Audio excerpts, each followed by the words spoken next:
Hello, George Romanic here. Welcome to Fundamentals of Weather and Climate playlist. In today's video we are going to talk about the difference between temperature and heat.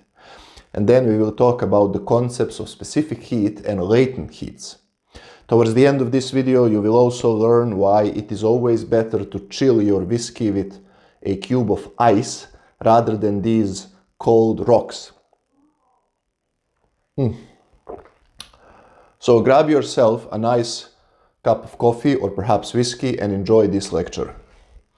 In my previous video we said that heat is a form of energy defined as mCT, where m is mass of substance, c is specific heat, and T is temperature in kelvins, and the units for heat are joule, just like for any energy.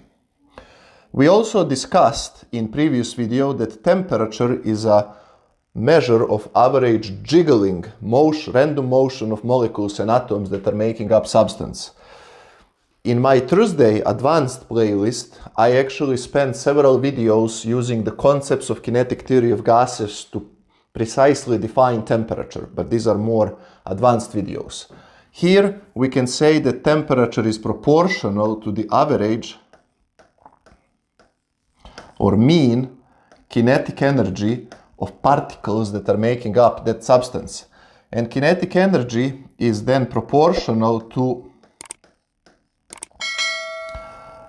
speed of these molecules and atoms squared. And the units for temperature are Kelvin. So what are the differences between temperature and heat? Well, first we see differences in units, but that's kind of trivial. The more important difference is that temperature represents average jiggling of molecules and atoms that are making up, let's say, a gas or a liquid or any substance. Whereas heat, because we are multiplying with this mass, is, so to speak, total amount of heat, total amount of jiggling stored in that substance. Another way to visualize this is the following. Imagine you have some big system, perhaps it is part of the atmosphere, it's a big room where you are watching this video, stadium, whatever you want. And let us say this system has temperature at 23 degrees Celsius. So it's a room temperature or a nice sunny day, perhaps outside. And we have two bodies of water over here. This is clearly not to scale. So let's say this is a glass full of water, and this water is at 35 degrees Celsius. And then we have a big swimming pool, also full of water, but water here is at 30 degrees Celsius. How do we use this thought experiment to distinguish between temperature and heat? In the following way. Clearly, water in this glass is warmer than water in the swimming pool. This one is sitting at 35 degrees Celsius, this one at 30 degrees Celsius. However, in terms of heat, which one contains more heat? Arguably, this swimming pool at 30 degrees Celsius contains more heat than this small glass of water sitting at 35 degrees Celsius. Because mass of water over here is much bigger, although temperature is somewhat smaller. Another way to look at this problem is to use this ambient temperature of 23 degrees Celsius. We will all agree that after some time, both swimming pool and a glass of water will lose heat and get in equilibrium with the system, namely they will drop down to 23 degrees Celsius. Which one will achieve this equilibrium faster? Well, of course, the glass of water. Although it is hotter, but there is less water. In other words, there is less heat to lose to achieve equilibrium with the system compared to this swimming pool. Now, when we know the difference between temperature and heat, let us investigate this constant C, which we call specific heat of a substance. Let me rewrite this equation, so we have it that heat is mass of a substance times specific heat times temperature. Specific heat of water is 4,000,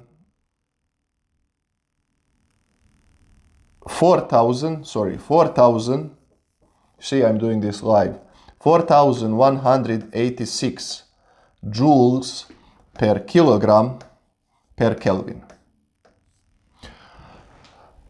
However, more importantly than this number, what is specific heat of a substance? Specific heat of a substance, in this case water, is the amount of energy in joules that we need to supply to 1 kilogram of that substance, in this case water, to raise temperature for 1 Kelvin or 1 degree Celsius. So in the case of water, we need to supply 4,186 joules of energy to 1 kilogram of water to raise temperature for 1 degree Celsius or Kelvin. Or if we remove this amount of energy in 1 kilogram of water, then temperature will drop for 1 Kelvin. Water has extremely high heat capacity, the highest of naturally occurring substances. That's why it is so often used in industry as a coolant. You know that water is, for example, used in also nuclear power plants and so on. We also know from everyday experience, maybe you didn't think about it, but we know that water has very high heat capacity. If you live next to a big body of water, such as oceans, seas, big lakes, then you know that these bodies of water are very important moderators of local weather and climate. Winters next to oceans are milder than winters deeper into the land. That's because water can store huge amount of energy over the year, and then it takes quite some time to release that energy. So there are no big variations in temperature on both daily basis as well as annual basis. Another way to demonstrate that water has very high heat capacity is if we compare it to air, dry air, which has heat capacity of about 800 joules per kilogram per Kelvin. 5 times approximately of a difference. Now, next thing that I would like to discuss is the concept of latent heat. To do that, let us look into the following figure.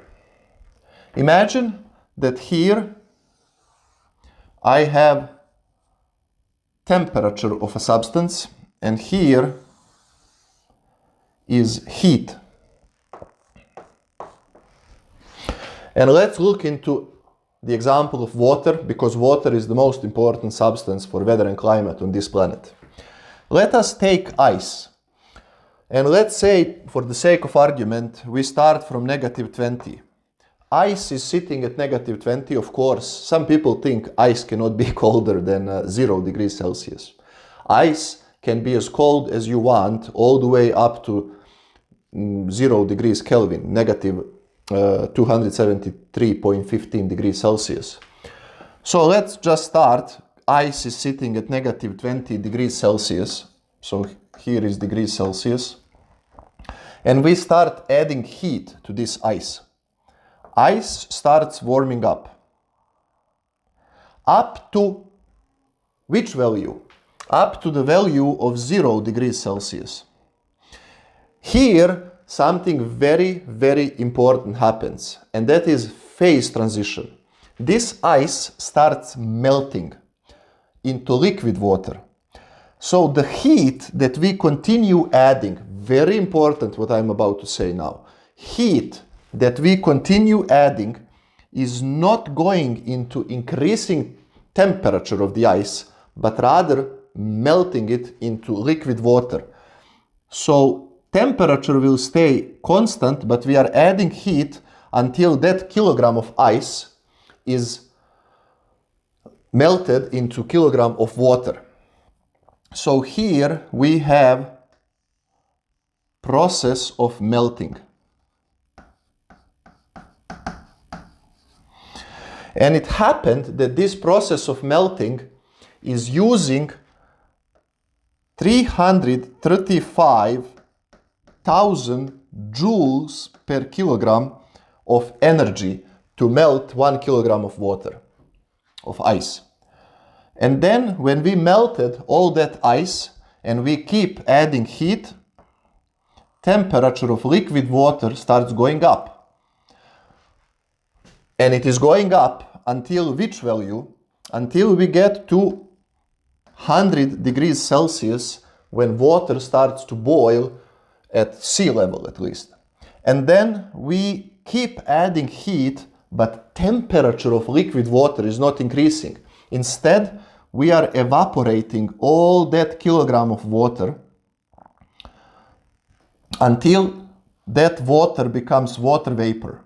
And then temperature of water vapor keeps increasing as we keep adding heat to the system.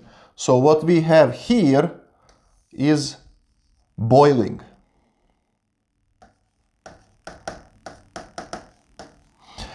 And boiling, as you can see, I indicated that the length of this part of the curve is larger than the length of this part of the curve, and that is because boiling takes more energy. It takes approximately 2,500,000 joules of energy per kilogram of liquid water. Much more. And then there is no more phase changes. As we add heat, temperature of water vapor is increasing. So here we have ice, here we have liquid water, and here we have gas, or what we would call in atmospheric sciences vapor. This is the concept of latent heat. So in the case, let's look into the ice. You might say, if the heat is added at this point and no temperature increase is observed, where did that energy go? Answer number one. That is why we call that heat latent heat. That energy is taken to break apart crystalline structure of the ice and make it liquid. You might say, okay, but I'm not quite satisfied with the answer, because where did the energy go? When are we going to get back that energy? Energy has to be conserved. Answer: you will get back that energy once you freeze this liquid water. In other words, when you go in this direction, you are releasing latent heat into sensible heat. When you are going in the other direction, you have to supply heat from outside to either melt the ice or boil water. Everybody knows when you put a pot of water on your stove, it's not going to boil on its own. You have to provide energy. The same, you have to provide energy to melt ice. In the case of my beautiful whiskey, what is providing energy to melt cube of ice that almost melted completely? What is providing that energy? Whiskey. Whiskey is providing that energy, and consequently it is losing temperature and it's now very chilled. Absolutely beautiful. Okay? Now, when we discuss this, let us look into phase changes of water. This will be very brief. If we have ice over here, we have liquid water over here, and we have vapor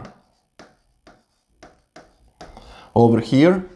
Usually people represent this with small cubes of ice. Here is some continuum in shape of water, and here we have water vapor. Transition between ice and liquid is known as melting. Liquid to ice is called freezing. Liquid to vapor is called evaporation. Vapor to liquid is called condensation.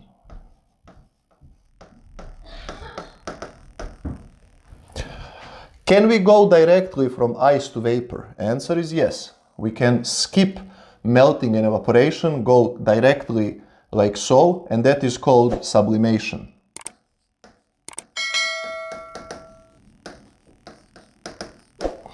Can we go directly from vapor to ice? Answer is yes. That is called deposition. These are all phase changes for water. Now, very important part. All arrows that are traveling in this direction on this graph are taking energy from the environment, taking heat from environment. Whereas all arrows that are traveling in this direction, in the figure that I plotted here, are releasing heat to environment. Which means that melting and evaporation decrease temperature of the atmosphere or soil or big body of water where evaporation or melting is happening, whereas condensation and freezing release energy, and in particular in atmospheric sciences, that release is in the atmosphere when water vapor condenses. Let us look into a nice example of this. Let us say that here we have a body of water such as ocean or sea, lake, whatever you want. Over here we have beautiful sun. Sun is shining, and let us say a ray of sun strikes this molecule of water. And this molecule of water consequently evaporates into the atmosphere. Very important to understand. This did not change temperature of the water, the rest of the water, because energy for this evaporation came from the sun. And this did not change temperature of the atmosphere. This is the beauty of latent heat. There was no change of temperature associated with this evaporation. Energy came from the sun, but energy cannot be destroyed. So when are we going to get back that energy? We are going to get back that energy once this molecule of water vapor, and many more of them, condense into cloud. Then that locked in, stored, latent heat is released into sensible heat that we can actually feel. So now you can understand also why it is more relaxing to be next to big body of water in hot summer days, because some of the energy is used to evaporate water. Whereas if you are sitting next to a solid surface in a downtown of a city, all that solar energy is used to heat up the surface. There is nothing to evaporate. Whereas next to the big body of water, it is very nice and relaxing because some of the energy is used to evaporate water. We can now also understand that tropical regions are big sources of latent heat, because that's where most evaporation takes place. Some of it condenses, so some of that water vapor condenses over tropical regions, but some of it travels into mid-latitudes, polar regions, and then condenses over there. So we would say we have transport of latent heat from lower latitudes to higher latitudes. To conclude this lecture, let us look into a few nicer figures that I prepared compared to my hand drawings. First, let us look into this table where you see specific heat of a substance. As I said, pure water has very high. Ocean water, which is salty water, has somewhat lower specific heat than pure water, wet mud, ice, and so on. You can also see, for example, asphalt and sand have quite low heat capacity. You know that. How do you know that? Imagine this. It's a nice sunny day. You are at seaside. You walk to the beach and you step on the asphalt, you burn your feet. Why is that the case? Because it takes just a little bit of heat from sun to raise temperature of the asphalt a lot. and then somehow you manage to cross that asphalt, you go to the sandy beach, you are still burning your feet because heat capacity is very low, so that sand heats up easily. And then finally you go into water, but water is not as hot as the sand and asphalt because it takes so much energy to raise temperature of water. And plus, as we saw in the previous slide, some of the solar energy is also used to evaporate water. The lowest heat capacity that I could find is for minium or red lead. Here is what I described in the whiteboard. We have ice that is, well, this is incomplete figure, I guess. Sorry about that. Actually, it's not incomplete. This is PowerPoint slide, but on this screen, PowerPoint doesn't work if I connect it directly on hard drive. I have to connect it on my PC. Forget about it. You learned that from my previous slide. What is beautiful here is if you now look into cloudy sky, you can appreciate first the amount of heat that was required to evaporate all this water that created clouds. And then you can appreciate how much energy or heat is released once that water condenses. Similarly, when we have this nasty big thunderstorm, amount of heat that is released when this water condenses is enormous. In fact, energy stored in a thunderstorm is larger than energy that was released during the nuclear explosion in Hiroshima. So why is it that clouds do not destroy us, whereas nuclear explosion is so devastating? That's where we go into the concept of power. Power is change of energy in a certain amount of time, energy over time. Power has units of watts, joule per second. Energy of the cloud is released over lifetime of the cloud. 1 hour, 30 minutes, 2 hours. Sorry about that, my camera just shut down, which means cut this video shorter. What I wanted to say is that energy of this cloud is released over a period of 30 minutes or 1 hour, 2 hours, whereas energy of a nuclear explosion is released over a millisecond. So power associated with nuclear reactions is much, much higher than power associated with these thermodynamic processes in the atmosphere. In the next video, we are going to talk about conduction and convection, which are processes that transport heat in the atmosphere or any other system. Until then, goodbye.